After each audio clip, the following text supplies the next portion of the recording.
छत्तीसगढ़ के रायपुर में प्रधानमंत्री सूर्य घर मुफ्त बिजली योजना अब केंद्र सरकार के साथ साथ राज्य सरकार की सब्सिडी के साथ आ गई है, जिससे आम जनता को दोहरा लाभ मिलेगा। इस योजना से न केवल बिजली बिलों से राहत मिलेगी बल्कि सोलर पैनल सिस्टम से अतिरिक्त आय कमाने का भी अवसर मिलेगा।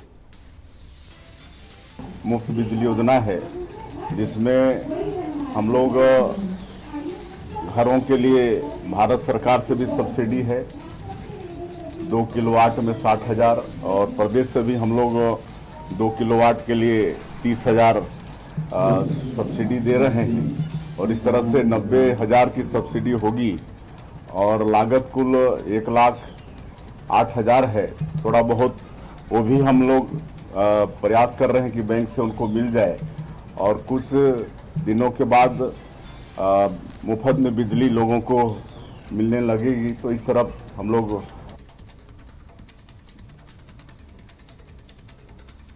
छत्तीसगढ़ के स्वास्थ्य मंत्री श्याम बिहारी जायसवाल ने अपने बीजापुर दौरे के दौरान मलेरिया को जड़ से खत्म करने और बीजापुर को मलेरिया मुक्त बनाने के लिए जमीनी स्तर पर बेहतर काम करने के निर्देश दिए। उन्होंने दूर दराज के इलाकों में एम्बुलेंस की आसान पहुंच सुनिश्चित करने पर भी जोर दिया। मीडिया से बातचीत करते हुए स्वास्थ्य मंत्री ने कहा कि राज्य सरकार आदिवासी बहुल्य क्षेत्रों में स्वास्थ्य सुविधाओं को मजबूत करने के लिए लगातार प्रयास कर रही है। इसके साथ ही उन्होंने जिले के सुदूर क्षेत्रों में बेहतर स्वास्थ्य सुविधाएं सुनिश्चित करने के लिए एम्बुलेंस की पहुंच सुनिश्चित करने की बात कही।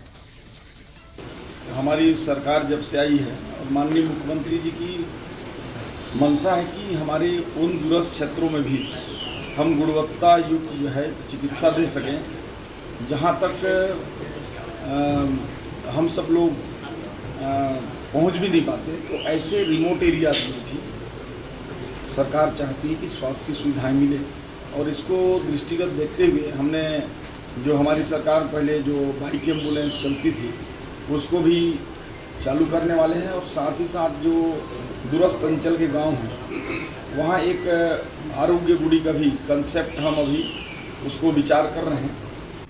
हमारी सरकार छत्तीसगढ़ के बालोद जिले में गौ संरक्षण की व्यवस्था पूरी तरह से चरमरा गई है, जिससे जिला प्रशासन की नाकामी उजागर हुई है। सड़कों पर बेसहारा गौवंश का आतंक बढ़ता जा रहा है, जो सड़क दुर्घटनाओं का बड़ा कारण बन रहा है और जनता में गहरा आक्रोश पैदा कर रहा है।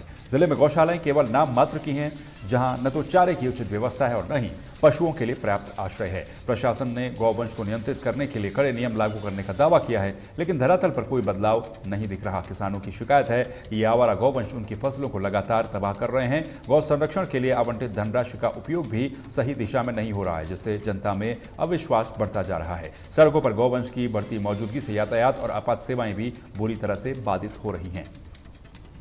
छत्तीसगढ़ के बालोद जिला में गौ संरक्षण के नाम पर जिला प्रशासन की नाकामी बहुत बड़ी बात है। आज हम देखते हैं कहीं ना कहीं प्रशासन क्या बोलते हैं, इस पे शक्ति नहीं है। प्रशासन शक्ति के दावे तो करता है, पर धरातल में अगर देखा जाए तो यहाँ पे ऐसा कुछ भी नहीं है। ना गौ संरक्षण के नाम पे ना चारा है, ना पानी है, ना तो बजट कहाँ जा रहा है। सड़कों पर गौ माता दिख रही है, लगातार उनकी संख्या बढ़ती जा रही है सड़कों पर। उसका बहुत बड़ा कारण है पशु मालिक जो उनको छोड़ देते हैं रास्ते पर। वो पशु मालिक अभी गौ पालन की ओर ध्यान नहीं दे रहे हैं, इसलिए सड़कों पर गौ माताएं ज़्यादा दिख रही हैं।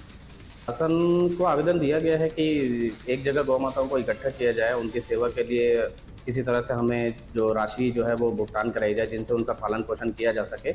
और जो पशु मालिक हैं उन पे कार्रवाई की मांग की जा चुकी है और प्रशासन की ओर से आदेश भी आया हुआ है कि जितने भी गौ पालक हैं जो रोड पर छोड़ देते हैं उनके पालकों पर कार्रवाई।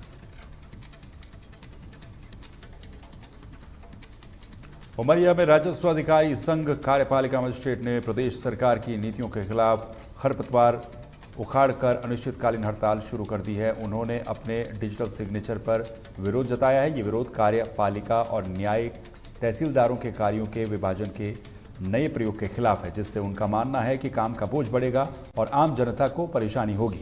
जिलाध्यक्ष दिलीप सोनी ने बताया कि वो विधायकों को भी ज्ञापन देंगे और मांगे न मानने पर आगे की रणनीति भोपाल इकाई तय करेगी। तहसीलदार साहब, किन मुद्दों को लेकर के आप लोग की हड़ताल चल रही है? अभी शासन ने एक अपनी ओर से एक प्रयोग किया है, जिसमें तहसीलदारों के मध्य कार्य विभाजन किया गया है, जिसमें कार्यपालिक मजिस्ट्रेट के लिए गैर न्यायालयीन तहसीलदारों की नियुक्ति की गई है, जो कि पूर्व से ही पदस्थ न्यायालय में तहसीलदार थी। और इसके अलावा न्यायालयीन तहसीलदार जो सुबह 10 बजे से लेकर शाम 6 बजे तक न्यायालयीन कार्य करेंगे, और कार्यपालिक मजिस्ट्रेट जो फील्ड के अन्य कार्य करेंगे। इसी के विरोध स्वरूप है। कारण क्या है कि गैर न्यायालयीन जो तहसीलदार हैं, उनके अन्य सुरक्षात्मक मापदंडों को बिना ही उसका देखे और बिना ही उसके आकलन या फिर उसके परिणाम को। खरगोन के कसरावत क्षेत्र में नर्मदा तट पर स्थित श्री वेदेश्वर महादेव जी की भव्य शोभा यात्रा और नौका विहार श्रद्धा और भक्ति के साथ संपन्न हुई। ये आयोजन लगातार दूसरी बार ग्रामीणों के सहयोग से हुआ। शोभा यात्रा श्री राम मंदिर से शुरू हुई, जहां से शिव जी के विग्रह को एक नौका में विराजित कर नर्मदा नदी में नौका विहार कराया गया, जिससे पूरा नर्मदा तट भोलेनाथ के जयकारों से गूंज उठा। इस अवसर पर मां नर्मदा की झांकी सहित कई आकर्षक झांकियां निकाली गई, जिन्होंने भक्तों को मंत्रमुग्ध कर दिया।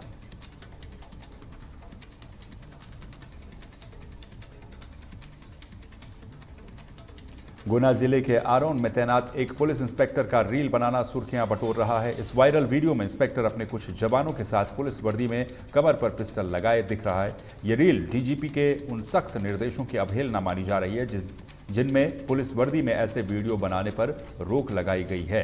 तो ये रील जो है इस समय वायरल हो रही है, जिस पर अब कई तरह के सवाल खड़े हो रहे हैं।